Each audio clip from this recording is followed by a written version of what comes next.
नमस्कार बच्चों, आज हम फिर एक बार ऊंचाई और दूरी, हाइट और डिस्टेंस के बारे में चर्चा करेंगे। बच्चों, ये कई वीडियो हो चुकी हैं, लेकिन मैं आपको देख रहा हूं कि बार बार आप लोग जो है उसमें कमियां कर रहे हो। 10th क्लास के बच्चे ध्यान से समझें। मैंने आपसे बोला है कि बेटा, बार बार आपसे कहा है कि बेटे हाइएस्ट एंड डिस्टेंस के अंदर जो क्वेश्चन होते हैं, हाइट और डिस्टेंस के अंदर, वहां पर एक डायग्राम बनता है। और मैं देख रहा हूं कि जो डायग्राम बनाते हैं तो उसके बारे में लिखते नहीं है कि एक राइट। आपको मालूम है, हाइट और डिस्टेंस के अंदर जो क्वेश्चन होते हैं उनसे हमेशा एक या दो राइट एंगल ट्रायंगल बनते हैं। परंतु यदि आप राइट एंगल ट्रायंगल में उनको बताएंगे नहीं है क्या क्या इसमें है, क्या है, लंब कौन है, आधार कौन है इसमें, तो फिर तो वो एक राइट एंगल ट्रायंगल बन जाएगा। तो सवाल वर्ड प्रॉब्लम कहां सॉर्ट आउट हुई। आपको मालूम है, हमारी जो वर्कशीट्स है उसमें भी बहुत फोकस किया गया। 4-5 वर्कशीट आपको हाइट और डिस्टेंस के ऊपर आई हुई हैं। तो मैं फिर दोबारा आज आपको इसी पर चर्चा कर रहा हूं। तो ये जो कमियां है ना, इनको दूर करें। और मुझे कल जब मैं आपसे बात करूं अगली बार, तो ये आपकी जो आज शाम तक हमारा जो पीरियड होगा वो आपको मालूम है 3 बजे होता है। ऑनलाइन जो क्लास होगी वो 3 बजे होगी। उसमें भी हम लोग देखेंगे यदि किसी की समस्या होगी। परंतु उससे पहले मैं ये वीडियो आपको सेंड कर रहा हूं, ये वीडियो दे रहा हूं आपको कि बेटे इसको ध्यान से देखिएगा। समझिए ना। तो 1 हफ्ता हो गया पूरा इस हाइट और डिस्टेंस को चलते हुए, लेकिन अभी भी देख रहा हूं कि कुछ बच्चे बस डायग्राम बनाते हैं और उसमें लिखना शुरू कर देते हैं। ये नहीं पता इसमें ट्रायंगल में है क्या, कौन सी चीज क्या है। तो मैं आपको फिर एक बार एक क्वेश्चन के माध्यम से देख रहा हूं। जैसे एक अभी सवाल है, एक प्रश्न है, और मैं उस प्रश्न को हल करूंगा आपके सामने। ध्यान से देखिए। आपको मैंने कहा है कि हमारा 30% सिलेबस घटा है, लेकिन यह भी हमें बताया कि हमारी सीबीएसई ने इस बार 20% जो मल्टीपल चॉइस क्वेश्चन है, जो एमसीक्यू है, वो 20% कर दिए हैं। यानी आपको कम से कम ये मानिएगा कि 20 नंबर के जो सवाल हैं वो मल्टीपल चॉइस क्वेश्चन मिलेंगे। इनमें हाइट और डिस्टेंस के भी सवाल हो सकते हैं। तो उनको कैसे निकालेंगे, क्योंकि आपको सीधा सीधा आंसर नहीं मिलेगा। आप उसको सॉल्व करके देख लीजिएगा 1 मिनट के अंदर, तो आपको वो एमसीक्यू का जो करेक्ट आंसर मिल जाएगा। आइए जरा देखते हैं कुछ क्वेश्चन हम एमसीक्यू से रिलेटेड होंगे या कुछ वर्ड प्रॉब्लम होगी। आज ये लास्ट होगी। आज के बाद अलावा 7 अक्टूबर है, तो आज के अलावा ये दूसरी वीडियो हम आपको नहीं सेंड करेंगे हाइट और डिस्टेंस रिलेटेड। तो इसलिए जिसकी जो कमियां हैं उनको दूर कर लें आज। आइए क्वेश्चन ले रहा हूं मैं। 1 मीनार, यदि सवाल है, यदि एक मीनार जो 30 मीटर ऊंची है, 30 मीटर ऊंची है,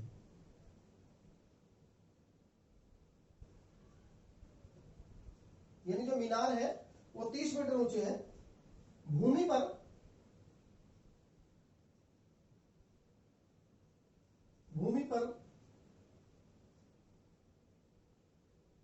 10√3 मीटर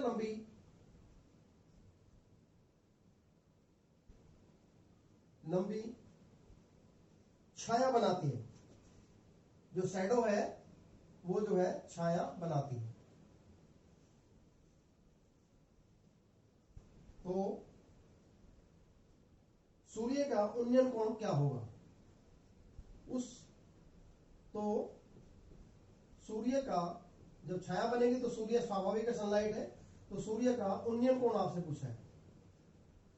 उन्नयन कोण क्या होगा, देखो ध्यान से।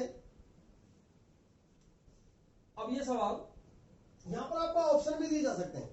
आपसे दे दिए भी, इसमें 4 ऑप्शन दे दिए, आपको एक ऑप्शन को टिक करना है, तो ये तो एमसीक्यू हो जाएगा। लेकिन यदि सिंपल क्वेश्चन मान लें, तो मैंने आपसे बोला था कि मीनार बनाइए और उसको लिखिए।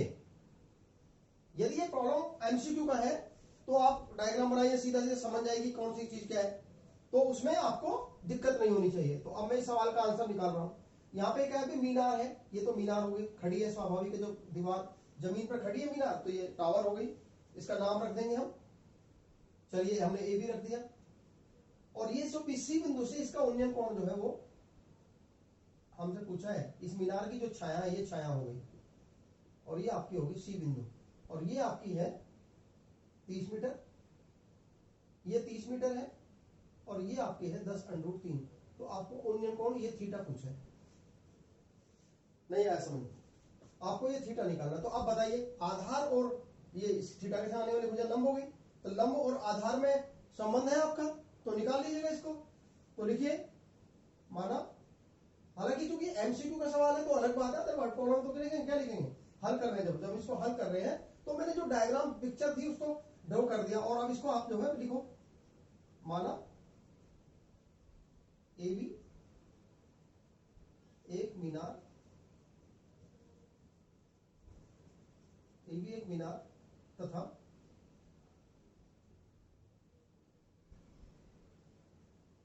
BC उसकी छाया, उसकी छाया। तो अब कम से कम ये जो राइट एंगल ट्रायंगल में ये पता लगे मीनार है, ये छाया है, त्रिभुज ABC में क्या है, ये आपका थीटा के समानी वाली भुजा लंब है, ये उन्नयन कोण, ये थीटा जो है ये उन्नयन कोण होगा, नीचे से ऊपर देखा गया इसका मतलब, तो ये हो जाएगा AB बटे BC बराबर tan थीटा। AB की वैल्यू 30 और ये है आपका 10√3 बराबर आपका tan थीटा। ये आपको निकालना है, tan थीटा निकालना, 10 से 30 हो गया 3 है ना जी, 10 से 3 हो गए ये, तो क्या निकल गया इसका आगे, क्योंकि नीचे थोड़ा सा नीचे हो जाएगा, मुझे झुकना पड़ेगा, तो इसमें आपका अगला पार्ट ये हो जाएगा, इसमें नीचे आपका 3 बटे √3 बराबर tan थीटा। अब आपको मालूम है कि √3 रेशनलाइजेशन करेंगे तो इसको हम √3 से मल्टीप्लाई कर सकते हैं ऊपर नीचे, तो ये 3 से 3 कट जाएगा, नहीं आया समझ, तो क्या बचेगा ऊपर √3 बराबर tan थीटा, या थीटा बराबर क्या होगा, आप बताइए। यहाँ पे इसको लिखा है tan थीटा, अगली लाइन में इसको थीटा इधर ले आइए, tan थीटा बराबर कितना होगा, √3 का मतलब क्या, tan 60 डिग्री, और tan से tan कटेगा तो थीटा बराबर क्या आ गया 60 डिग्री। इसका मतलब क्या है, इसका मतलब ये है कि उस समय ये शैडो ज्यादा, ये मीनार की लंबाई ज्यादा है, चौड़ इसकी जो छाया है वो कम है, तो थीटा ज्यादा होगा, तो थीटा आता है उन्नयन कोण। फाइनली आंसर जो है उन्नयन कोण कितने डिग्री आएगा, और यदि आपसे एंगल पूछा है तो वहां लिखेंगे उन्नयन कोण बराबर 60 डिग्री, ये आपका आंसर। यदि एमसीक्यू का सवाल है तो जिस पे 60 डिग्री है वो उसको आप सॉर्ट आउट कर दीजिए। आगे समझ में ध्यान रहेगा, तो ये बच्चों इस प्रकार से सवाल आप हल कर सकते हैं। एक दो सवाल आपके सामने करूंगा, बाकी मैं आपके लिए छोड़ दूंगा, क्योंकि सारे सवाल यहाँ पर नहीं किए जा सकते। आपको समझाया जा रहा है, ध्यान से देखिए, अच्छे से देखिए, आपको एक प्रैक्टिस कराई जा रही है, और इसके बाद भी यदि आप लोग नहीं करेंगे तो फिर ये आपकी रेस्पॉन्सिबिलिटी होगी, क्योंकि सारी चीजें यदि टीचर करेगा तो काम नहीं चलेगा। अब एक देखिए, एक सीढ़ी दीवार के साथ 60 डिग्री, एक सीढ़ी है। अब यहाँ पे वही सवाल है दोबारा, क्वेश्चन नंबर दूसरा, एक प्रश्न नंबर दूसरा, एक सीढ़ी है दीवार के साथ, ये दीवार हो गई के साथ 60 डिग्री के कोण पर झुकी है, 60 डिग्री के कौन झुका है दीवार के साथ, सीढ़ी झुकेगी या दीवार झुकेगी, सीढ़ी झुकेगी, है ना। एक सीढ़ी दीवार के साथ 60 डिग्री के कोण पर झुकी है,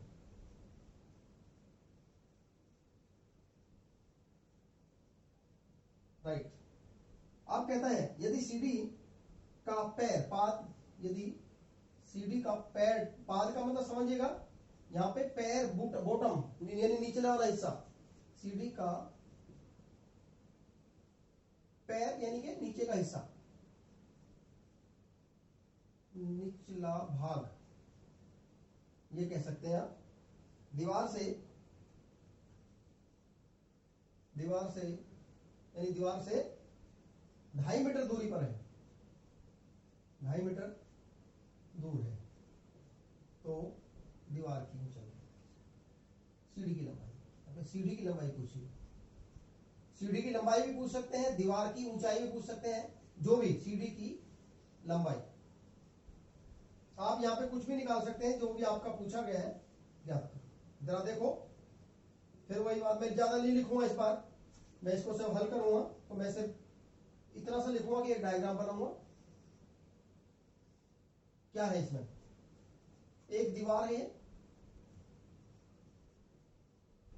और इस दीवार के साथ कहीं 2.5 मीटर की दूरी पर, ये 2.5 मीटर है, एक सीढ़ी लगाई हुई है ऐसे। आ गया होगा समझ में? ये सीढ़ी यहां से जब जमीन पर टिकी है, यहां पर आपकी ये दीवार पे है, तो 60 डिग्री का एंगल बनता है। ये 60 डिग्री का एंगल पर खड़ी है। आया समझ में? नहीं आ गया? ये सीढ़ी है और आपको यही निकालनी है। और आप जरा देखिए इसको ध्यान से, क्या राइट एंगल ट्रायंगल जब बनाएंगे तो क्या एक हाइपोटेनस नहीं हो जाएगा? ये होगा या नहीं होगा बताइए? है या नहीं? आपको लिखना पड़ेगा। माना वही ए बी दीवार, इसी तरह से ए बी दीवार और बी सी, उस ए बी जो दीवार है, और ए सी जो है सीढ़ी है। आपके दीवार छाया नहीं देगा, आपको सीढ़ी देखनी है। तो यहां पे जो है माना उसी तरह से ए बी दीवार एक दीवार है तथा ए सी लेंगे, क्योंकि हमें सीढ़ी से मतलब है। ए सी एक सीढ़ी है। आया समझ में? नहीं आया? अब बताइए, ये इसके सामने वाली भुजा P, इसके सामने नीचे वाली B, और अपना आप ये H हो गई। ये आपको बताना है, देखना है, दिमाग में रखना है। जरूरी नहीं कि PBH आपको लिखने से ही काम चलेगा, आपको याद करने के लिए, क्योंकि है ही वो राइट एंगल ट्रायंगल बन रही है तो PBH ही होता है। तो अब आपको बेस ओवर हाइपोटेन्यूज लगा दीजिएगा। क्या लग जाएगा? परपेंडिकुलर हाइपोटेन्यूज साइन और बेस ओवर हाइपोटेन्यूज कॉस, तो लगा दीजिएगा। त्रिभुज ए बी सी में क्या हो जाएगा? B C Aadhaar बटेकरण A C बराबर cos theta, cos 60 degree. Already 60 degree दे रखा है इसमें कॉस, तो कॉस लग गया। बस इसको सॉल्व कर लीजिए। क्या हो जाएगा? बीसी की वैल्यू 2.5 और एसी पता नहीं है, बराबर कॉस 60 की वैल्यू साइन 30 1/2। जब याद ना हो तो उसके लिए मैंने आपको बताया ना, टेबल बना लीजिएगा। आ गया समझ में? क्रॉस मल्टीप्लाई करिए, AC इक्वल टू 2.5 इंटू 2 और AC बराबर आ गया 5.0। तो AC क्या है? 5.0 यानी 5। तो AC क्या है लिखिएगा। AC क्या है आपको पता है? अतः CD, अतः CD की लंबाई बराबर 5 मीटर, क्योंकि मीटर में है तो ये भी मीटर में आ गया, ये किलोमीटर में तो किलोमीटर में, मीटर में तो मीटर, सेंटीमीटर सेंटीमीटर, जो भी आपका है। तो साधारणतः हाइट एंड डिस्टेंस की जो क्वेश्चन है वो क्योंकि ज्यादा लंबाई भी दूरी की भी नहीं होती बात है, तो मीटर में होती है या फिर किलोमीटर में होती है, कम से कम सेंटीमीटर में तो नहीं होती, क्योंकि उतना छोटा नहीं होता। तो इस तरह से जो है हम ट्रिग्नोमेट्री का इस्तेमाल हाइट और डिस्टेंस के क्वेश्चन को फाइंड करने के लिए कैसे करते हैं, ये मैंने आपको बताया। इस तरह से आप लोग ध्यान से देखें, बहुत आराम से क्वेश्चन निकाले जा सकते हैं।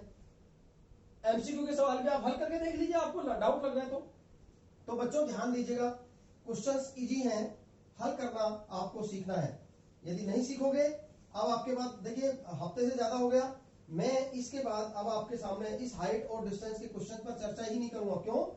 क्योंकि बहुत ट्रिग्नोमेट्री को बहुत समय दे दिया हमने, ट्रिग्नोमेट्री को सबसे ज्यादा समय हमने दिया है, इसके बावजूद भी यदि आप ना निकाले तो गलती होगी। अब जरा अगला सवाल देखेंगे, एक क्वेश्चन और करेंगे बस, और लास्ट आपके लिए होगा। क्या क्वेश्चन है? फिर मैं क्वेश्चन नंबर ले रहा हूं।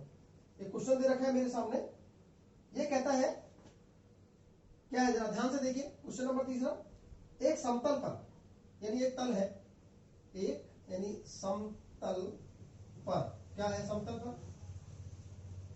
खड़ी एक मीनार की छाया, समतल पर खड़ी यानी एक आपका प्लेन है और प्लेन पर एक मीनार खड़ी है, खड़ी एक मीनार। फिर एक सवाल मीनार से रिलेटेड है, एयरप्लेन से रिलेटेड है, पेड़ से रिलेटेड है, छत से, इसी तरह से मीनार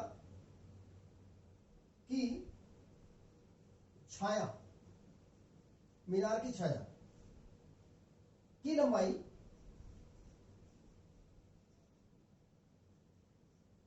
मीनार की ऊंचाई की √3 गुना है। यानी जितनी भी मीनार की ऊंचाई है, मीनार की ऊंचाई, अब जितनी भी मीनार की ऊंचाई है की, मीनार की ऊंचाई की √3 गुना है, यानी जो भी दे रखा है √3 गुना √3 गुना है, राइट। सूर्य का उन्नयन कोण बताइए। तो सूर्य का उस समय, उसी स्थिति में सूर्य का उन्नयन कोण क्या होगा, यानी आपको बताना। एमसीक्यू का भी सवाल हो सकता है, क्या है आपको बताना है। तो इसके लिए मैंने कहा था जरा ध्यान से देखिए, फिर वही राइट एंगल ट्रायंगल बनेगा हल जब हम इसको हल करेंगे। उसी तरह से एक सवाल फिर उसी तरह से आ गया, क्या कहता है, मीनार है। अब मीनार की जो छाया है वो मीनार की ऊंचाई, तो मीनार की ऊंचाई को हम h मान सकते हैं, राइट। ये मीनार हो गई ए बी, और उसकी जो छाया है वो आपकी होगी BC। अब सवाल ये कहता है कि मीनार की जो छाया है ना, ये इसकी ऊंचाई की √3 गुना है। तो यदि मीनार की ऊंचाई h है तो इसकी जो परछाई होगी, इसकी जो छाया होगी वो कितनी होगी, h का √3, यानी h√3 होगी या नहीं होगी, बताइए। तो लिखिए अब इसमें आपका ये एक आपका राइट एंगल ट्रायंगल बनेगा, इसको आप C बनाइए। ध्यान से देखिएगा, सफाई के तो लिखिएगा माना। आप बताइए क्या ये मीनार है, आप समझ जाएंगे। ये छाया है, नहीं आया समझ, तो लिखिए माना ए बी मीनार व BC उसकी छाया,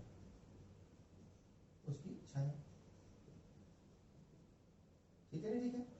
अब यहाँ पे माना ए बी बराबर H, यहीं पर अलग से लिख सकते हैं आप, यहाँ पे ए बी जो है, जो भी हमने माना है, तो इसकी छाया BC कितनी हो जाएगी, इसका मीनार की ऊंचाई का √3 गुना, तो √3 से गुणा करेंगे किसमें, H में। नहीं आया समझ। अब इसमें ये आपको ये थीटा पद पूछना है, तो लगा दीजिए, क्या दिक्कत है इसमें। फिर वही उसी तरह से ABC में क्या हो जाएगा, AB। अब इसमें लंब बटे आधार लगाएंगे, क्योंकि इसमें करण का कोई रोल नहीं है, तो AB बटे BC, यानी जो दो साइडों में संबंध दिया है उन साइडों में चाहे लंब बटे आधार लगाइए, tan थीटा, आधार बटे लंब लगा दीजिएगा, cot थीटा लग जाएगा, जो भी आप लगाएंगे तो कोई फर्क नहीं पड़ता, बराबर tan थीटा। ये आपका H है, और ये आपका हो गया h√3 बराबर tan थीटा। H से H कट जाएगा, 1/√, यानी tan थीटा आ गया, tan थीटा बराबर 1/√3। बताइए 1/√3 किस में होता है, tan थीटा। tan थीटा बराबर tan 30 डिग्री, और फाइनली tan से tan कट गया, थीटा बराबर क्या आ गया, 30 डिग्री। अतः सूर्य का उन्नयन कोण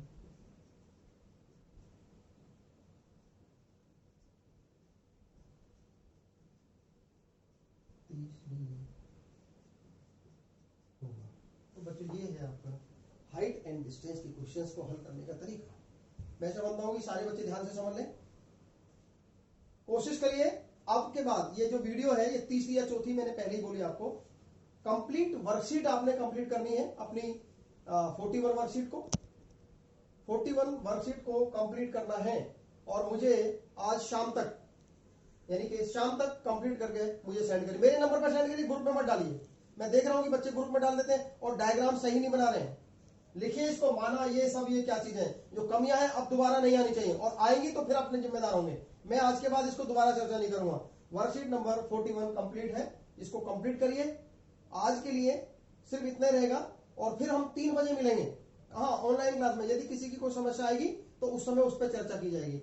आज के लिए धन्यवाद, थैंक यू वेरी मच।